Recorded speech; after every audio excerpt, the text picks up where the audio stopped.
In a joint operation, Jatrapur Police Special Task Force personnel and Tripura State Rifles jawans conducted a raid in the Thalibari area. According to Jatrapur Police Station OC Partha, Nath, Bhowmik, security forces recovered 211 kilograms of dried cannabis concealed inside 7 drums with an estimated market value of Rs 50 lakh.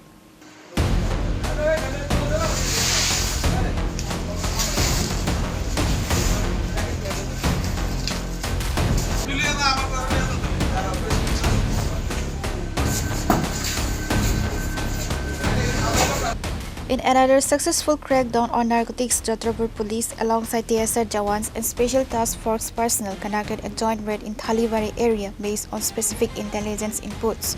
During the operation, authorities recovered 211 kg of dry cannabis concealed inside 7 large plastic drums with an estimated market value of Rs 50 lakh. According to Jatrapur Police Station OC Partha, Nath, Bhowmik, no arrests have been made yet.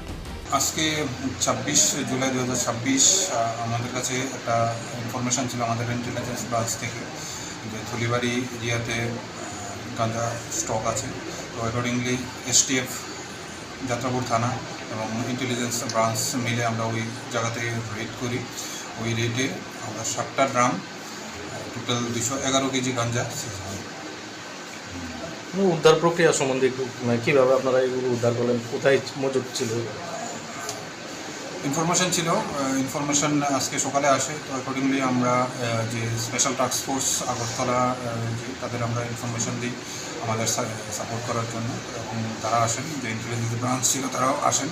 Accordingly Jatrapur PS staff officers Tholibari একটা ছড়ার যে বাঁধের পারে অনেকগুলা 7টা drum মাটির নিচে রাখা ছিল, ওইগুলা মাটির নিচে থেকে আনতে হবে। কাউকে গ্রেফতার করা সম্ভব হয়েছে কিনা? না, ওখানে কাউকে গ্রেফতার করা সম্ভব হয়নি। বাজার মূল্য 50 লাখের উপর। An investigation is underway to identify the owner of the contraband. The OC added that such operations aimed at building a drug-free society will continue in the future while seeking the cooperation of the general public.